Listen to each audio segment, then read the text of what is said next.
Welcome to Alligator Preserves, everyone. I am your host, Laurel McHargue, and my guest today is extra special. I think I might say that about all my guests, but this guest is extra special. He was a sports writer turned comedian, turned author, but still comedian, and his name is Sam Adams.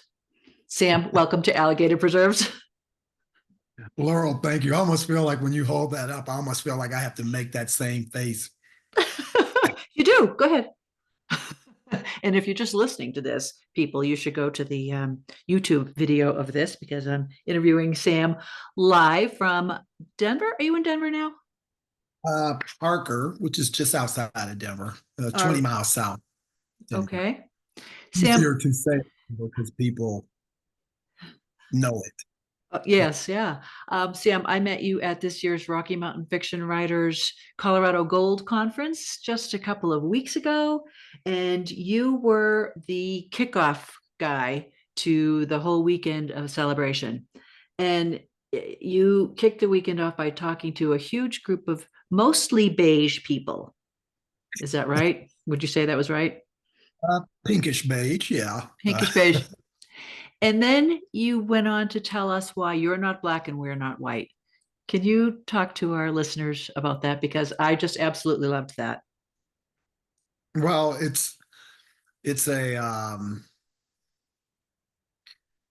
story, a comedy bit, if you look at it in that light, that I've been telling for really almost 2 decades. Um, I started doing comedy in 2001. Was writing for the Rocky Mountain News at the time, and had just got back from the Olympics in Sydney and was looking for something to release some of the stress that came with reporting for 3 weeks uh, over in Australia. And a buddy of mine suggested, try comedy. It told me that a few years ago, but I decided to finally take him up on it. And as time was going on, and I was trying to learn the intricacies of being a stand-up comedian, I found my go-to place as a think tank was Cherry Creek Mall. Okay. And I would just, I would go have lunch at a place called Cucina Calori, which was not too far from Cherry Creek Mall. And then I'd walk over to the mall and I would just walk around and let thoughts percolate in my head. And I would always wind up on the second floor by what is now Macy's. I don't know if it was called Foley's at the time or whatever. It might have been Macy's, but this was like 2002, 2003. So 20 years ago. But anyway, I always find myself up there looking down at the area that was put in place for people with children. Okay. There was just a little play area. And they, at that time, the things that the kids would play on were like made of it was like breakfast foods. So you had some kids the scrambled eggs and some kids playing on the waffle and the kids playing on the bacon. It was really kind of weird, but that was the area where the kids play. So I'm standing up and I can look down and I can hear the kids screaming and hollering, having a good time. And this one particular day, Laurel, I hear a voice. I still can't tell you whether it was a boy or a girl because they're little kids. They all sound the same. A little kid says, "Wow, look at all the pink people." I Oh, heard that. I heard that. pink And people. I just started to do a bit in my act where I was saying, you see this microphone stand, it's black. I'm not black. And I would hold my hand up to it and say, I'm brown. Yeah. I heard this kid say, look at all the pink people. I added it to it. And you people, you're not white, you're pink. And that was the end of it. It was just this little quick observation that made people giggle more than laugh. But I thought, you know what, you're on to something. So I took that and coupled it with an experience I had 2 years before as a writer in Hershey, Nebraska, where I wrote a column for the Rocky Mountain News watching a CU Nebraska football game in Nebraska. And it was like the small town, 500 something people. They're all white. I'm the black guy in the bar. CU's just pummeling Nebraska. This doesn't feel like it's going to go very well, but they were good sports about it. And so I wrote, it was one thing to be the only black guy in a bar full of white people. It's another being the only person. No, it was one thing to be the only black guy in a bar full of white people wearing red. It's another being the only person with a car that has green and white license plates. And I wrote about the experience. The column got like major kudos. My editors, beyond my sports editor, the editor of the newspaper and the assistant, they all were getting phone calls. This is the best thing we've seen in the paper. So I took that experience and coupled it with, oh, look at all the pink people, and made a bit out of it. The paint chips come into play like 5 or 6 years later, again in Nebraska. I'm doing a show in McHargue, Nebraska, and because I'm big, Laurel, I'm huge. I know, and that's why I'm interviewing you. Booked me for 2 shows in McHargue. This was like 2007. I think it was just before the presidential election of 2008, because I made a joke about the name of the place where I was doing the show. The shows were being done at a place called the Beer Rock Cafe, and I said I'm going to call it the Barack Cafe, okay, which went over real well. Obama, but thank you. Friday night, after the Friday night show, I said, hey, do you guys have a mall here in town? Because I need something to do during the day tomorrow, Saturday. And they were like, we don't have a mall, but we got a super Walmart. It's new. And I had never been to a Walmart before. Wow. So I was excited actually to go to a Walmart, super Walmart. Ooh. And I'm just walking around and just so underwhelmed by what I thought. Like I thought all the boxes of cereal were going to be 10 times bigger. Everything was going to be bigger. It was like super Walmart. No, it was just a regular store. It was like, but I walked all the aisles because I had nothing but time. And when I got to the hardware aisle, I see these paint chips, and I go, I start thinking about the bit that I was doing. Microphone stand's not black. I mean, the microphone stand's black. I'm brown. Now I'm curious. So I grab paint chips and start matching my skin at the same time. And I didn't notice because I'd never been to Walmart. Walmart has older people working in the store. Yeah. An older gentleman, tall guy, string bean of a man, walks up and says, hey, what are you doing? And I said, well, I'm just trying to see what color I am. And he goes, well, you're black. And he said it so matter-of-factly. It's just, I wish I had the camera to show it.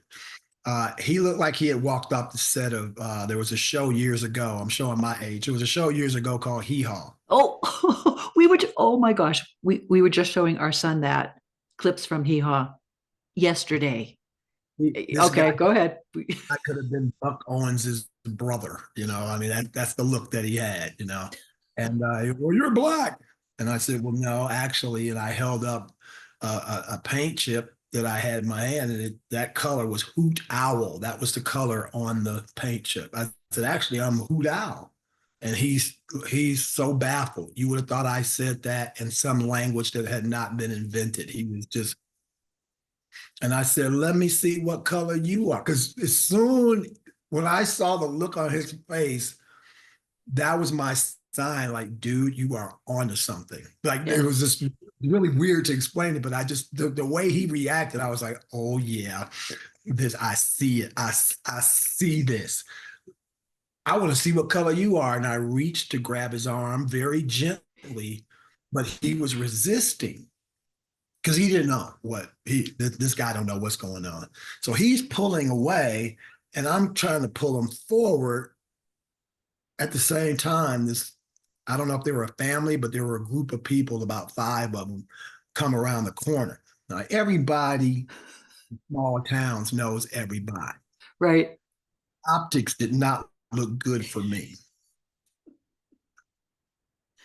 Here's this black guy. We don't have many, and we don't know this one. And he's pulling on Ned or whatever his name is. And Ned looks like he's resisting. And so the only thing I could think of to do, because if I had let Ned go, he would have he'd have fallen. So I just grabbed a pinkish color card and I said, "Look at you. You're papaya smoothie." That was the color. And I put it up on his arm. And when I put it up on his arm, he was wearing a short sleeve shirt. When I put it up on his arm, that group of people figured it out and they started laughing. And yes, this is great. How much are these paint chips? And they go, oh, I thought they were like a nickel or a dime or something. And I go, how much are these? And they go, oh, no, they're free. So I took a couple brown ones and I took a couple of pink ones. And I go back, and that Saturday night when I do the show, I said, this microphone stand is black. I'm brown. I don't know why we say black and brown. As a matter of fact, and I reach in my pocket and I pull out the card and I go, I'm Hoot Owl. And they go crazy. They start going, hoot, hoot, hoot. Hey, come down, you know. But they started screaming, hoot, hoot, hoot, hoot. And then I go, oh, you people, you think you're white. You're not white. You're a shade of pink called papaya smoothie. And it's hard to really get a good gauge of it here because of the light. Maybe if I do like this, you can see more of the pink.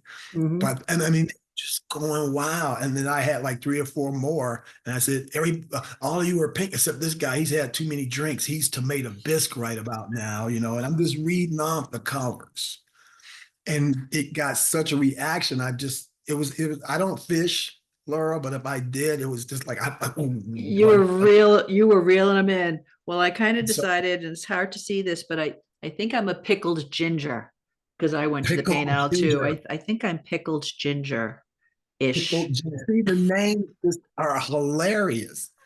So I I know. started when I would start doing, doing shows, uh, places where I would drive, I would go to Walmart or Home Depot and make sure I said, like, these paint chips right here, all of these are the original from that McCook, Nebraska Super Walmart back in 2007. These are you can tell, like this one's really tattered because this one's chocolate indulgence.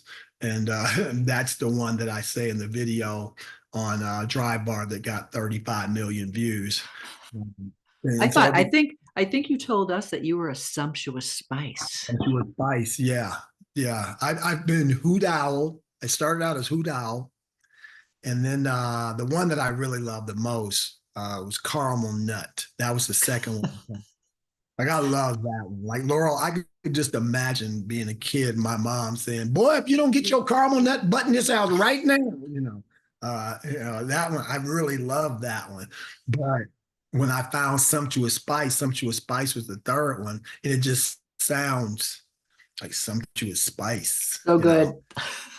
And So then I found so good. chocolate indulgence, and like the names just sound they have a sound to them. So when I was doing the comedy special for Dry Bar, um, I meant to say the first comedy special. I have two. The first one I meant to say sumptuous spice, but chocolate indulgence is the one that came out, and people were like, I go to airports, and you get 35 million views, people recognize you. And I'd be at airports and people would be like, "Hey, chocolate indulgence," and I'm like then he'd walk over and go, "I'm talking to you," and I'd be, oh, I'm like, I. To me, it's just a bit. To them, it's like that's the dude. So It's awesome. I went back to Dry Bar and did a second comedy special 2 years ago, and I titled it "Sumptuous Spice." And Nice. I apologized to the audience and I gave y'all the wrong color. My real color is sumptuous spice. And they are clapping. And I go, yeah, y'all didn't know the Spice Girls had a brother, did you? Uh, Well, Totally it's Christ, you know. So it's just it's like the weirdest thing, and but people kind of relate to it. relate to it. You know, Yeah. like it's weird. Like I don't know about other countries, but I just know in America, for whatever reason or reasons, Mhm. uh, I'm a black man with brown skin. Yeah. You're Yeah. a white person with pinkish colors. It's just like it It's just. silly. It's silly that we even still have. Yeah. So when I'm I know.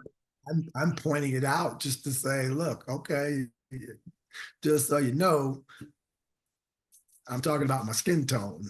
Hmm. I'm not talking about the politics of life. I'm talking about my skin tone. And then when you put the two together and go, yeah, that does kind of sound weird. I say I'm a black person, but I'm brown. Hmm. No, you're sumptuous spice. You're so much more. We're going to talk about your book. If you don't believe me, lessons learned from listening to the greats, and your comedic voice comes out in this like right off the bat, and this just made me laugh right away. So you said, to this day I'm a notorious name dropper when around friends, and then you start dropping names. And as I'm reading this, I'm underlining Quincy Jones, Shaka Khan, Al Jarreau, James Caan, Ben Affleck, uh, the rapper Master P, Sinbad, Kevin Costner, Dennis Quaid, and an arrow down, and you continue. And so I stopped underlining because all the way through here, you have interviewed and met so many fascinating people, unbelievably fascinating people. And again, your comedic voice comes through there. You're talking about your golf scores, always higher than your bowling score. And yeah, so this kind of reminded me a little bit of, I'm sure you're familiar with Kevin Bacon's 6 degrees of separation. Like we're all we're all separated from Kevin Bacon by 6 people or whatever. It's a fascinating book. um, and before we talk about too much more comedy, I want to know if you remember the first time you remember making someone laugh, and not at you. Like when did you know you were funny? I'm still trying to find out because I never aspired to be a comedian or be funny.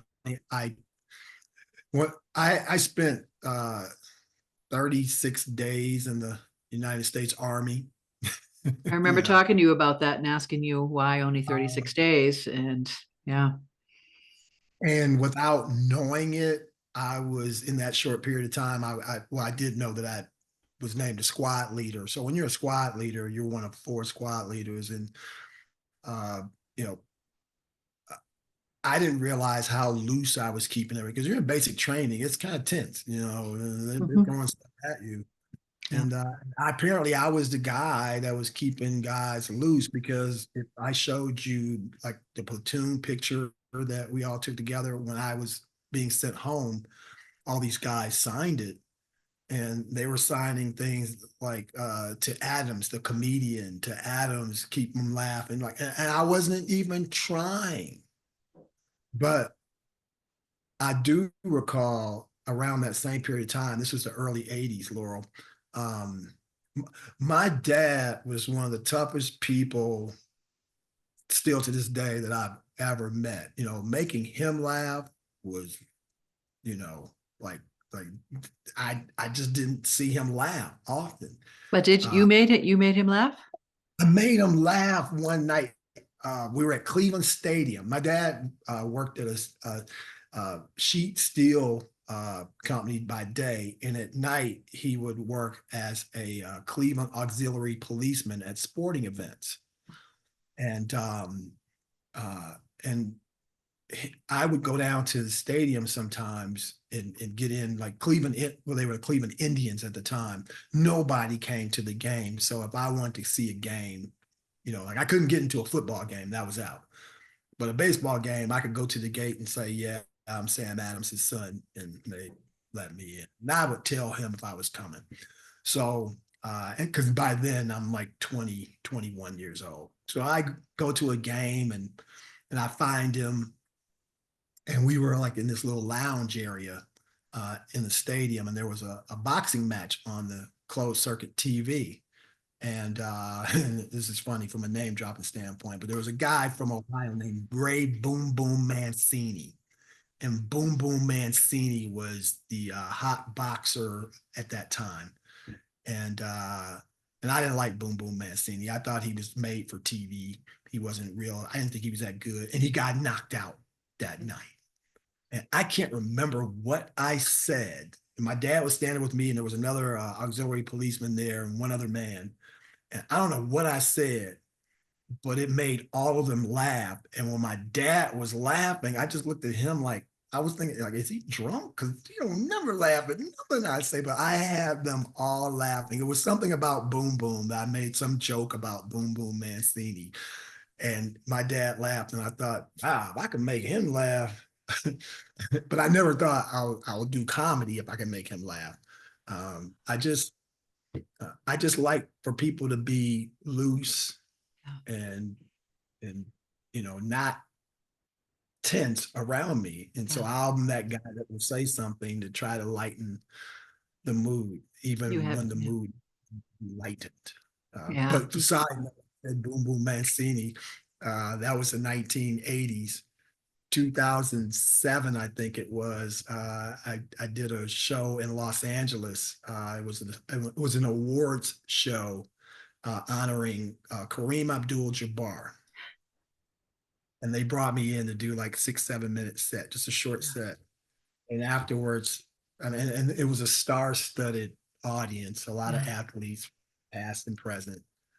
And I see this guy, and I walk over. I go, "Boom Boom Mancini," and he goes, "Yeah." And I said, "I got to take a picture with you." Oh my So I have a gosh. picture somewhere in the house of me with Boom Boom Mancini, but I didn't tell him why I needed the picture. Oh my Uh, gosh. he would have punched. He And would have Earl, punched me. before that, talking about boxing, you climbed the outside of a building to sneak in Oh to my see God, you read Sugar Ray. Yeah, I read your book. You climbed the outside of a building. again, again. Things happen and then things come around. And this was all at the same time. This is the 80s, early 80s when I uh, I'd already dropped out of college at 19. I turned 20. I tried to I enlist in the army. They send me home, say I have high blood pressure, hypertension. You're 20 years old with hypertension. Like touch me, I'll explode. That's the way it felt.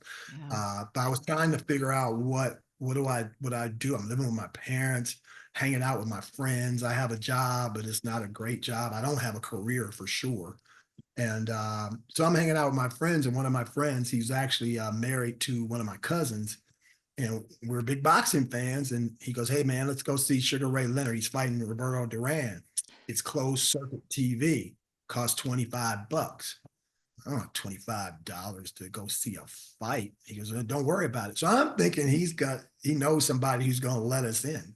That's what I thought. We get to public auditorium, and he's looking up at the bill. He's sizing it up, and I still don't know what's about to go down. And then he starts. Remember on Batman when Batman and Robin used to go up the side of the Oh, building, oh and they would yeah. always window open, and some celebrity would come out.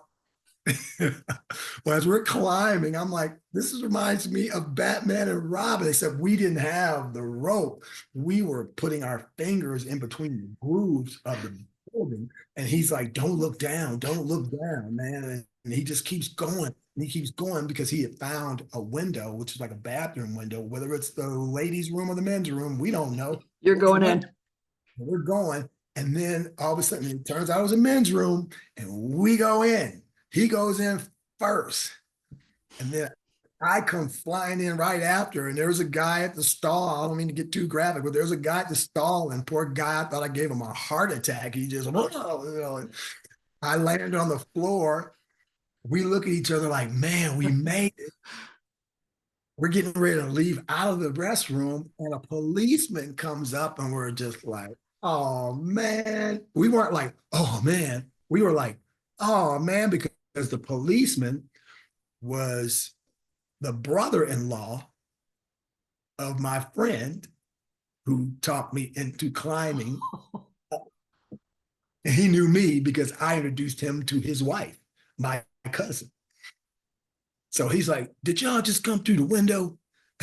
And we were like, "Yeah," because somebody radioed, like, "Hey, somebody just came through the window." He says, "Y'all better get out of here." And we found a place to watch the fight. And Sugar Ray Leonard lost the fight. I want to say maybe 2005, 2006. Sugar Ray Leonard came to Denver. There was a nationally televised boxing match at the University of Denver. Kid named Stevie Johnston, a local guy, was fighting for a title. Sugar Ray had something to do with the promotion. It was at the University of Denver, and I went back and interviewed him. And I said, "You'll never believe this, but 20 years ago, I climbed a building to see you fight." And he's like, "You must be crazy." I said, "Pretty much." Mm-hmm. Mm-hmm. So all these people that, like, when I was a kid and younger, and things would happen. When I got older, at least sports figures, Yeah. when I got older, I had an opportunity to meet them and interview them or talk to them. And it's just the craziest happening. I never thought, you know, my mom used to play Bill Cosby albums when I was a kid. I never thought that I would meet Bill Cosby, but I did. Yeah, you did. So your book, if you don't believe me, is an incredible historical record of so many sporting events that you covered as a sports writer. So my question is, how did you remember all the stuff that's in here? I mean, this is for anyone who likes pretty much any kind of ball sport, right? I don't think you have lacrosse in here, but you've got them all, and details. How'd you remember all But I that? did cover a lacrosse tournament. I did cover one. Okay. Lacrosse and soccer are, like, for me, are like and I don't mean that as sports, but they're at the bottom in terms of things that I covered. But I did cover high school, a big national high school lacrosse tournament. They played it at Cherry Creek High School. It's documented. I can go down to the Denver Post and find the clips. But how do I remember? Everything's memorable to me. And some days I'll wonder, like, when is it's almost like remember the old reel to reel Yeah, tapes? yeah, projectors and It's yeah. almost like I feel like my brain is just one big reel, and I'm just wondering, when is it gonna just all of a sudden kick in the rewind, and I'm gonna.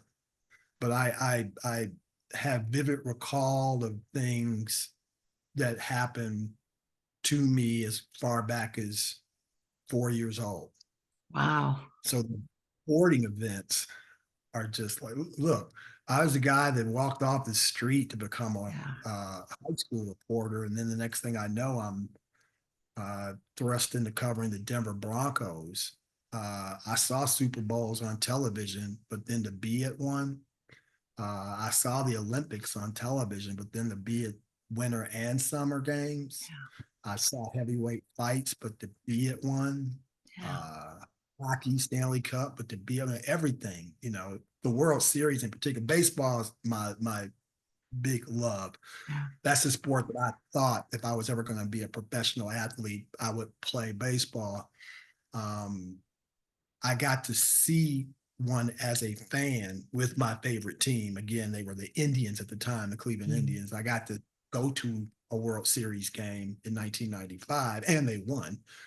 But when the Colorado Rockies went to the World Series against Boston in 2007, and I'm there as a journalist, um, it's just like it's unforgettable. And then have all these things documented. If you go down to the Denver Public Library, I've got my own. I don't have everything that I ever wrote here at the house, but it's all documented on microfiche. I can go Mhm. and you know just to recap or recount, or if somebody wants to see it, I can print it up. Um, but those it's just memorable. Uh, And everything. you totally put yourself out there. You took chances, and the chances that you took, paid off with the people you were able to meet. It just your life story is pretty darn amazing. And for those of you youngsters out there who might be listening and you don't know what microfiche is, go to your library. You have so peppered throughout your book, you have quotations from different different greats. And one that particularly touched me was from Ken Griffey Jr. And he said, "What somebody did yesterday can't help them today." That's basically how I was taught. Whatever you did yesterday, that doesn't mean anything. That's yesterday. You have to go out and do it today. And Mhm. I love that because, so do you ever meet people who tell you that they're bored? Mhm. Or people who live in the past and can't get Well, beyond the past? that Talk about that a particular little bit. that particular quote is one that I use when I do public speaking and talk to people about trying to find success. Yeah. And especially when you're talking to people that uh, probably have a speaker put in front of them once every year or two. Mhm. And so they're expecting the same presentation, just different person, but oh, here we go, this person. And so I always say, and if you think that you already know what's about to take place, and then I put that quote up from Ken Griffey Jr. and just say, yeah, basically what you saw yesterday was yesterday. This is a new day. Every day is a new day. Ken Griffey Jr. And there's a number of people, or several people in that book that I quote Yeah. that weren't people who uh, were easily quoted during their careers. They didn't like talking to the media. For whatever reason, people talked to me. They liked talking to me, maybe because I listened more than I talked back. I just let them go. And you can, as a journalist and a reporter, you can decide whether you think that was the right right tactic. But I did. And so Ken Griffey was one who didn't like to talk to the media. Barry Bonds didn't like talking to the media. Eddie Murray didn't like talking to me. A lot of athletes that just didn't like talking to the media for whatever reason. But for whatever reason, they would talk to me. So Ken Griffey Jr., I walked up to him after a game. I was in Cincinnati. I was there for a family reunion, but I got a press pass to go to a Reds game because the Reds were playing the San Francisco Giants, and I'd made a bit of an inroads with Barry Bonds. I was really just going to say hey to Barry. Uh, you won't hear too many reporters or former reporters saying, well, I just went in to say hi to Barry. Nobody wanted to say hi to Barry. But Ken Griffey Jr. on a foul ball, if you follow baseball, there's a foul ball, and Ken Griffey Jr. went all out hustling to try to catch that foul ball that was uncatchable. He was known toward the end of his career for being injured quite a bit, trying to make spectacular plays. So I go up to him. Nobody goes up to him after the game because Ken doesn't talk to anybody. Well, I'm Sam Adams. He gonna talk to me. Yeah. Go up to him and I go, hey man, you're like going after foul balls at 90 miles an hour. You who you Spider-Man or something, And he kind of giggled and he started talking about how you still have to play, you still have to play, you still have to play. And I'm not sure exactly how I phrased the question, but that quote came out. And I end up having like a 15, 20-minute conversation with somebody who doesn't like to talk. And so to me, uh, just because a guy or athlete doesn't want to talk doesn't mean they don't have anything meaningful to say. Yeah.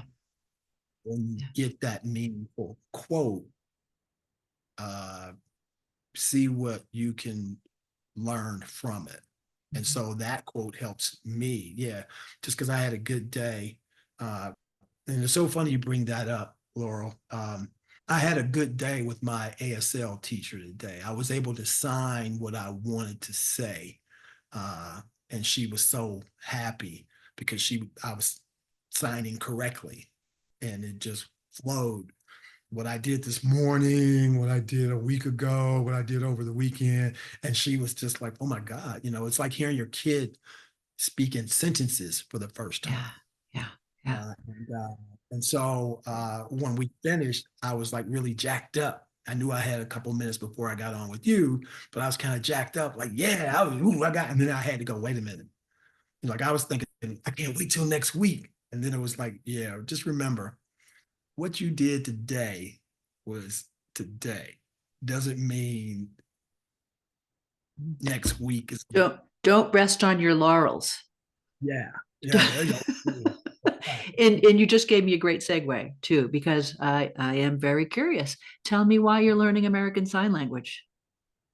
I started because I had done a show as a performer.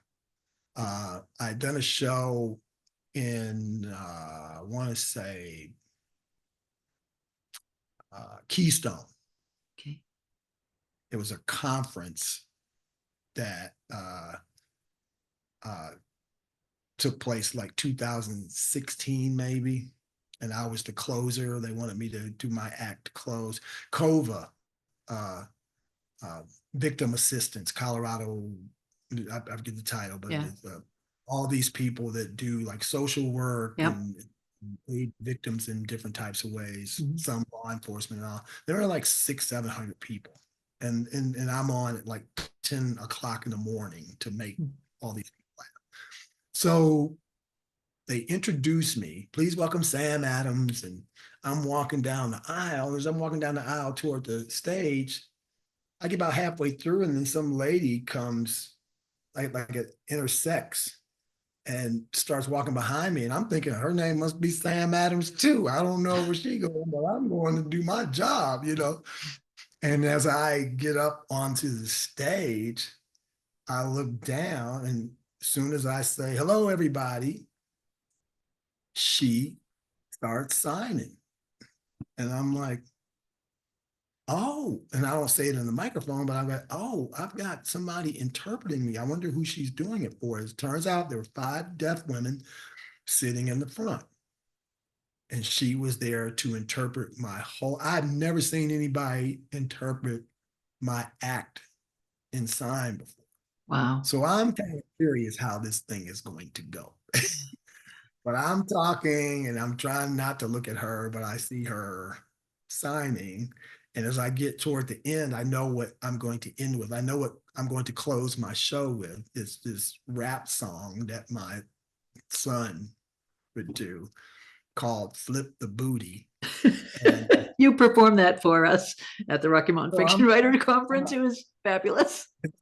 the closer I get to unveiling the name and doing the rap song, I keep shooting my eyes to the right because I'm thinking this woman has no idea what's about to come, and and she, God bless her, she looked like a 1960s third grade teacher. Had a bun, the stock thick, uh, skirt long. She just, I mean, I'm not saying this to be funny. That's No. just what it was, only thing missing like the little round Yeah. glasses, you know. And and so I started doing the lyrics, and they call me the lyrical bachelor, and I don't know the signs for that even right now. The ladies love me because I'm so spectacular, and ladies love me. I tell them lines that are biting like, but when I said flip that booty, that woman went, and I went like this. I go, like, come on. And she did the sign for flip that booty, and that place erupted with laughter that I had not ever heard at a show of mine. I roar and roars that extended beyond 90 seconds. And my 90 seconds might not sound like much to the people that are watching this, but a 90-second uh, Outburst. pause break and laughter roar is forever. So I'm looking at her and I'm looking to the left, and then the little voice in my head said, look at those women that she's signing. And I turn to my right. and they were like just like bent over, laughing. Their feet were like they, like they were. It was just like I was like, oh my god, she just signed what I said, and it was their reaction Yeah. that got to me. And I literally ended the show. I didn't even finish.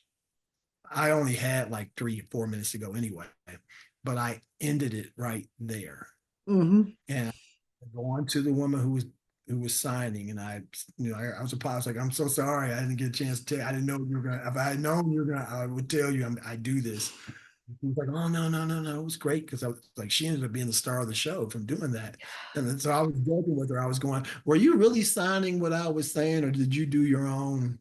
You know, were you doing your own thing? And she was like, no, I was signing what you said. But I just remember, Laurel, driving back to Denver thinking, how powerful is that to be able to communicate with people who can't hear? It was just Yeah. a power about it. And I had a brief thought like, "Ooh, I should learn sign language, not to do shows, but just to have that ability." But then, it just went away. Well, a couple of years later, during the pandemic, the same people, Kova, contacted me and asked me if I could do a Zoom version of that conference because they weren't doing it in Mm-hmm. person. I was like, sure. And I said, are there going to be uh, deaf people on the call? Just because I remembered what happened. Yeah. And they were like, well, we don't know. We don't know. And then when I got off, I said, I'm gonna start taking sign classes. I called it Arapahoe Community College Wow. and signed up. And I've been doing it 30 minutes a week. So it's not like you're real, you know. I signed up, and then on the day I was supposed to start, I get an email from Arapahoe Community College saying that the classes have been canceled. Oh, They didn't have enough people. And I was bummed because I was excited to yeah. get going. I sent them an email back saying, they said they would refund me. I sent them an email back saying, I appreciate the fact that you want to refund me, but I really was looking forward to taking these lessons. Very disappointed that we're not able to do this. I wasn't Hmm. directed at anything. I was just telling them the truth. I was really disappointed. Well, the woman who was actually teaching the class saw my email. Turns out she lives in Parker like I do. She said, if you really want to do it, I can do this like personally, but I can only Oh, do it in increments if you're willing. And I said, yeah. yeah, I'm willing. So I've been doing it uh, at 30-minute increments 3 times a month. Um, so that's why I'm not as far along as I would be if I was in an actual regular class. But I'm learning. I That's know how awesome. to I know how to express myself pretty good.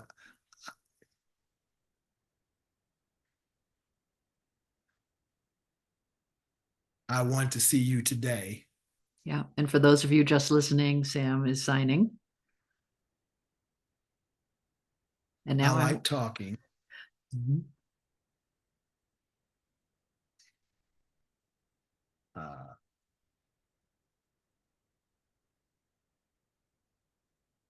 together. no, I talk baseball, football. This is football Oh, games. I talk games, but I like make people laugh. yes. Oh my gosh. And again, for those of you just listening, go to the YouTube video of this so you can watch Sam do some American Sign Language. And Sam, that's amazing that you're doing that. And again, for those of you listening out there, oh, you can learn so much. You can learn so much online, finding the right people. Don't be complacent. Don't rest on those laurels. Wow, Sam, I have so much, oh gosh, so many things I want to ask you. All right, here's a quick question for you. If you could bring back someone from the past to interview who's no longer here, who might that be? Ooh. Um, Does it have to be a celebrity And or no, no, it could be anyone. Could it uh, be? It could be your. I mean, I know you lost your father when he was only 57. I mean, I wish I could bring him back just to. Uh, I mean, I would love to interview him or ask questions. I don't know if he consent to an interview. He he might be like Barry Bonds. I don't talk to the media. Uh, but but no, I would love to ask him questions and to so he could see. Like my dad was a big. We didn't talk a lot, but he was a big sports fan. I used to go to baseball games with him. He would let me go to baseball games with he and my uncle, his brother. Um, And you talk about him getting you a mitt and yeah, throwing it, he knocking you out practically. knocking me down for sure. I had my grandmother yelling at him uh, because he knew I loved baseball. To be able to tell him, it'd be more about telling him than asking him. But to be able to tell him, yeah, can you believe I went to a World Series? Can you believe I did this? The first Super Bowl I covered was in Atlanta. He and my mom grew up in a town was about 40 miles north, I think, of Atlanta. So the very first a big the big sporting event, the first big one that I cover is like literally in their hometown. Yeah. I just remember being like, wow, can you believe this? Uh, but from a sports standpoint or entertainment, either one, it's two people. Mhm. Um, Jackie Robinson, just because of what he means to American sports. And I frame it in that American sports. I know what he means for African Americans, but American sports, what he did changed the landscape, changed the game. And Bill Russell, who um, I'm surprised that I never met Bill Russell.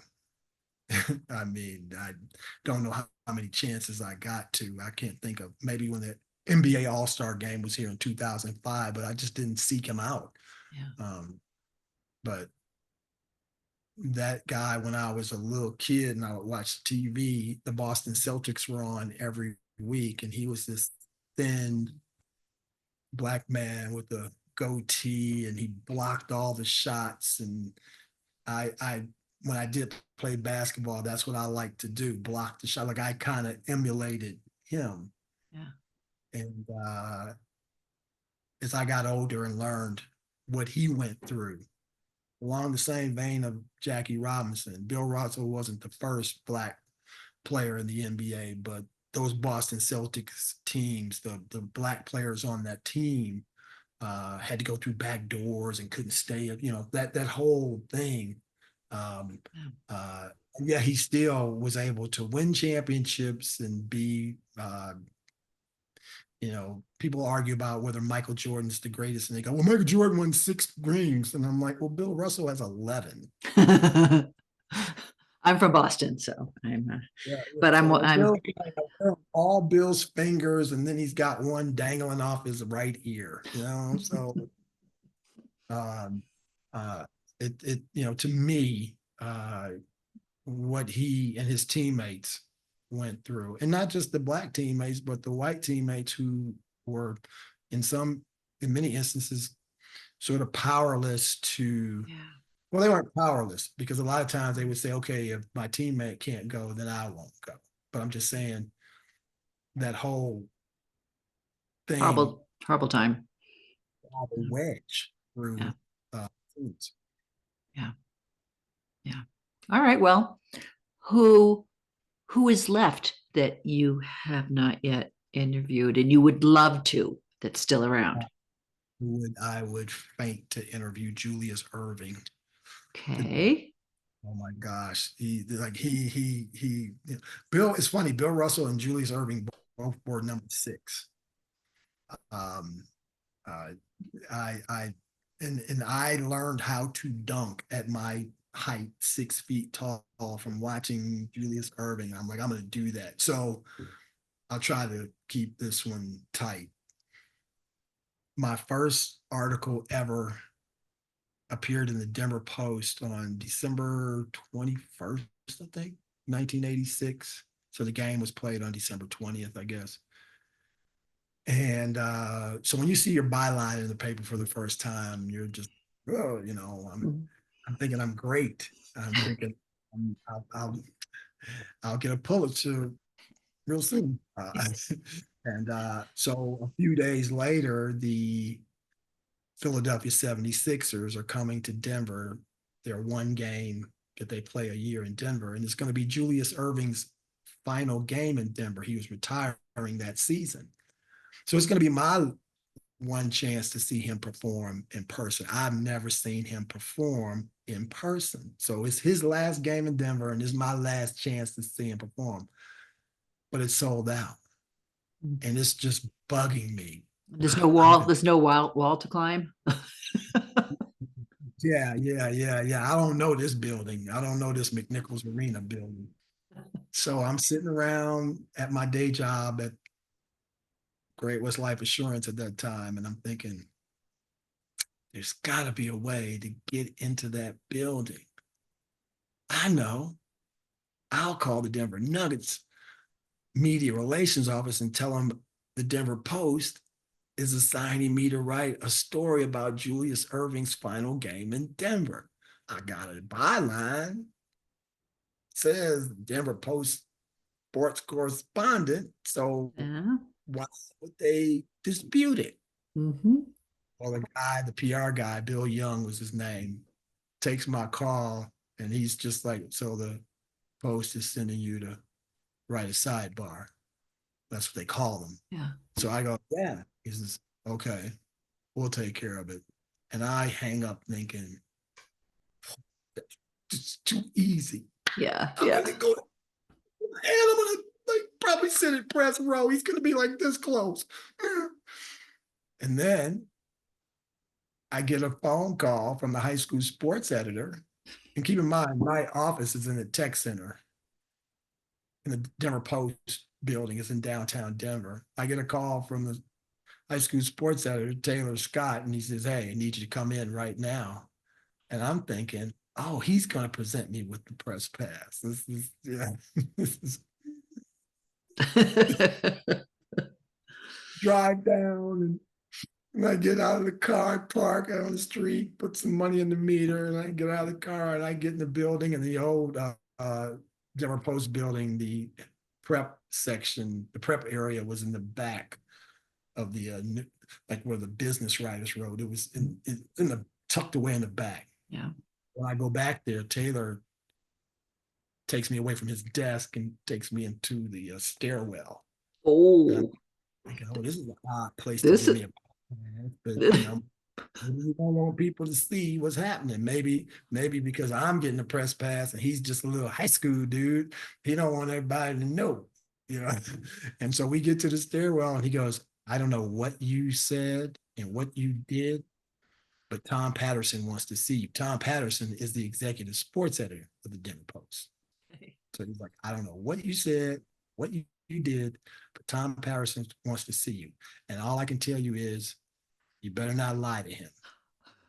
And so now I'm thinking, oh, well, I don't think Oops. I'm getting a press pass. So Taylor walked me to Tom's office. Tom says, close the door. And I close the door and he says, have a seat. And I sit down and he goes, so wrote your first article the other day. And I was like, yeah, I covered a basketball game. He goes, yeah, I had to ask people who you were. And I was like, oh, okay. And he goes, let me ask you something. You a Nugget fan? And I was like, well, no, I kind of like the Philadelphia 76ers. He goes, yeah, that's what I thought. He says, if you ever call the Denver Nuggets asking for a press pass, I can tell you right now, you won't ever work in this town or at least this newspaper as long as I live. And I like just Oh. Like, did you turn pickled ginger? I turned I turned napkin white. That's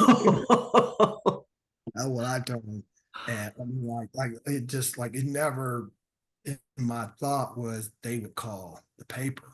I just thought they would be so gullible that they would go, okay, he says he writes for the newspaper.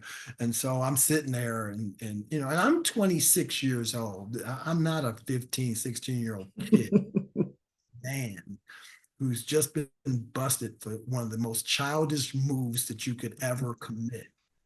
And so, my shoulders hunch and then he goes, but you really like Dr. J, huh? And I go, yeah, it's his last game. And he opens up his drawer and he goes, I can sell you this ticket. And I'm like, oh, really? And so I bought the ticket and I got to see Julius Erving play his last game. Now, what the kicker to this is, Tom Patterson told his NBA writer at the time, a guy named Mike Monroe.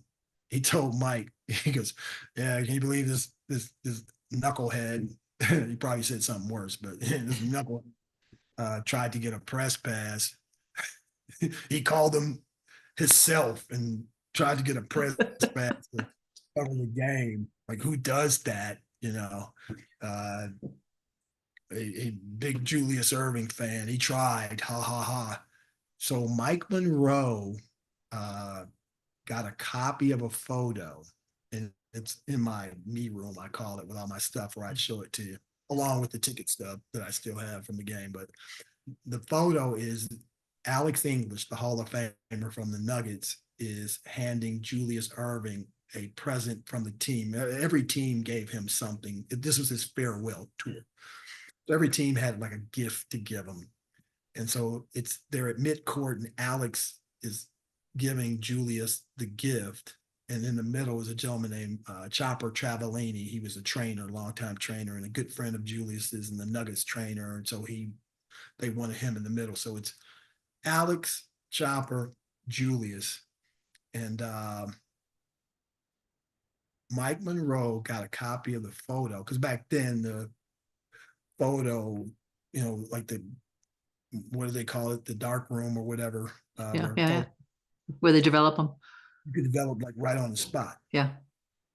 Mike got a copy of the photo, took it to Julius Erving after the game, got him to sign it, and then had the photo left for me. And Wow. then a few years later, like 2 years later or so, when I got to know all those guys a little bit better, uh, Mike goes, I felt so sorry for you. I had to do something to make you feel better. He's like, I would never have tried that move. And the funny thing is, Mike started lobbying for me to work with him covering the Nuggets, but I wound up getting put on the Broncos beat. So, the moral of the story, right, is take those chances. I mean, you don't know what's going to come from it, right? You have no Yeah. idea. I mean, and to this day, I have not called any team to ask for a press pass. And there are some instances when I was full time, I'd been hired and I was full time, and the sports editor would say, "Hey, if you want to cover this, why don't you call them and get a press pass?" And I was like, Yeah. "No, you call." You go. I they they have still my see Tom. name. They have my name on a list. I still see Tom Patterson saying, "You will never work." So it's like, no, that's your job. You call them and give them my name, and then I'll show up. Sam, if you don't believe me, listeners out there, get a copy of this book. It is quite a historical record, and it's filled with funny vignettes and great quotes from amazing people and so many names that you drop in here. And so now I can What's your be a favorite name. name of all the names? Is there one that you go, I can't believe he? Oh, like, I mean, Shaka Khan. You interviewed Shaka Khan. I mean, there were too many. Quite possibly the worst interview I've ever done. What was that? It's quite possibly the worst interview I've ever done. Shaka Khan. I mean, Because went from the moment, and I wasn't even, I don't think I was, if I was full time, I might have been full time for 3 months. So I was still more part time than full time, yeah. and it was for it wasn't even for the sports section. It was like for entertainment. She was coming to town, and I had expressed to the entertainment editor that I had a musical background and would love to do concerts. They sent me to cover Def Leppard one time because all I wanted to do was get into an Earth, Wind, and Fire concert free. That's all I wanted. And I just let them know that I could write about music, thinking when Earth, Wind, and Fire came, they would let me go. But no, they were like, Def Leppard. And I wrote the best review that you would ever find. But they wanted something in one of the sections about Shaka Khan. She was coming to town, and so they hooked up the interview, and within 60 seconds, Shaka Khan was like, "Did you say sports? Did you say you a sports writer? Why am I talking to a sports writer?" You know, and I was like, "Well, I'm not going to ask you sports. I'm in sports." Like I spent like 2 minutes trying to explain to her that I was legitimate as a and she was just a little standoffish, you know. And Oh, I just remember hanging up, going, "No, Shaka Khan." well, you and I are graduating the same high school year, 1977. So, a lot of the illusions that you have in here, I get. So, Sam, keep making people laugh, please, because we need more happiness in our crazy world. And is there anything else, any other tidbits of wisdom or advice you want to give our listeners right now? I mean, this has been so much fun. We could spend the whole day together, but Well, and the next time I come to Salida, I will let you know. I'm hoping to come back in the spring. well, I have a Uh, press pass, and believe me, I'm going to be using it. I'm going to get in free to your next show. yeah, we're looking to come back to the steam plant again next spring. So keep an eye All out. right. I did that in April and just had a blast, and want to come back again next year. But no, I whether you're, you know, uh, I'm closing in on 65. I've Already had more. there. Already there. I've had more coffee date offers in the last 2 months, and all they want to do is talk to me about Medicare. It's, if yours, maybe it happened to you. You Oh, start getting yeah. all I'm already in. it's time to sign up, and there's all these people who are talking about I'll talk to you. You know, they're insurance brokers. And so I just started calling them all and, hey, what you doing for coffee? You want to meet me tomorrow? Okay, and then I tell my friends, man, I am booked up with coffee dates. You won't believe it. And they're all jealous, like, man, how you meeting all these women? Because I'm 64 and 9 months. Mhm. December, huh? December. 3 months well, January 7th is my birthday. So I got Wait, 3 months to January get. se- January 7th is your birthday? Mine's Yeah. January 10th. All right. Capricorn. Capricorn.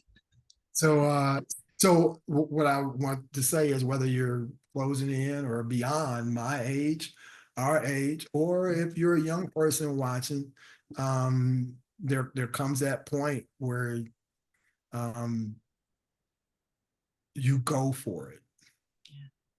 You go, especially at these times, and I think more people are uh, going for it, whatever it might be that you want to do. Um, I mean, I was married when I decided to quit my day job at the insurance company to try to become a writer, because it's like sometimes the window isn't open and you don't want to break the window because you're going to get in trouble, but you can go around the building, And climate. go around the building, you know. Well, my youngest sister was a news anchor in Indianapolis for over 20 years. She was the top, and her pictures on billboards, and she was one of the top anchors in the region. And she went to Marquette University and got her degree and worked in places like Grand Rapids, Michigan, and all this stuff. Laurel climbed the staircase to success, just spiraled to the top. And she got to the top, and I was standing there. And she's like, "How did you get there?" And I was like, "Well, there was an elevator." What? Now, I'm not saying it was that easy. Yeah. I'm just saying you can still get up there. But I worked just as hard. She did 4 years of college. I did 6 years of high school reporting to get to where I could get hired full time. So my whole point in that is there's something that you want to do that you really believe that you can do. Believe. There's something you really believe you can do. You just got to, sometimes you got to take that chance and go for it. Yeah. Sam, thank you so much for taking time out of your day. And will you send me a few photos? And listeners out there, you can find show notes with links and photos on my website at ledvillelaurel.com. And Sam, I will look forward to seeing you. You're coming to Salida in the spring, you think? You think I that's think we're happening? gonna, we try to do it like a full year, and so I was there in mid-April, I think it was. So we'll Okay. look again in mid-April. All It was right. either mid-April or May. I know it was a beautiful day when I went to the spring. That um, The steam there's an plant. area, springs, hot springs. Oh yeah, yeah, yeah. You Yeah, say it. there's well, Mount Princeton Hot Springs or Cottonwood Hot Springs. Lots of hot springs around here. Mount Princeton. That's where I went. Mount Yeah, Princeton. yeah. Ivy, We'll go. I'll go with you. Ivy League of hot springs. Yeah, Mount Princeton Hot I, Springs. I I I was never, Laura, I was never so relaxed for a show. I went there. There's some kind people that worked at the radio station, and one of the radio stations. I had come in early to do interviews, and they gave me a pass to go to Mount Princeton, and I sat and just Yeah, soaked, yeah, yeah. melted like butter. And when I got to steam plant, they looked at me like, "You Is he okay?" And I was, awake? "Have been better. Do you need some time?" No, I had time. And the person that I was working with, the opener, her name is Stephanie McHugh, and Stephanie goes, "You usually like write out your set," and I was like, "I don't need to." Nice. I was just so relaxed. I've never, that's the first time I'd ever been to a hot springs before. All So right. I just literally soaked it in. All right. Well, be in touch with me, and it's a date for the hot springs and your show whenever you come back here, and or I'll find you somewhere else. But again, thank you. Send me those pictures. Listeners out there, get Sam's book. If you don't believe me, if you're any kind of sports fan or comedy fan, this is Yeah. the book for you. So Last little thing I would just say to yeah. anybody who wants to get a copy of the book, yes, it's available on Amazon, but I tell people to go to my website, samadamsdoescomedy.com. I think it's on the bottom of that press pass that I Yep. gave you, Laura. Mm-hmm. samadamsdoescomedy.com. The reason why I tell people to get it on the website isn't to discourage Amazon, but if you go to my website and get it, I get the actual order. How fast did you get that book, I Laura? got that in 2 days after I ordered it. I And it's autographed. And I love the fact that you said that will be two peas on a pod. Ha. Yes, I personalize it, and if you get it on Amazon, you're just going to get the book. If you send it to me, I'm going to sign it, and I'm going to I'll get it. And you, I'll have that link on my website too. Sam, thank you. Have an awesome day. I wish I could sign goodbye and thank you and with love. And so keep learning, keep laughing. Thank you. thank you, I appreciate it. Bye, Sam.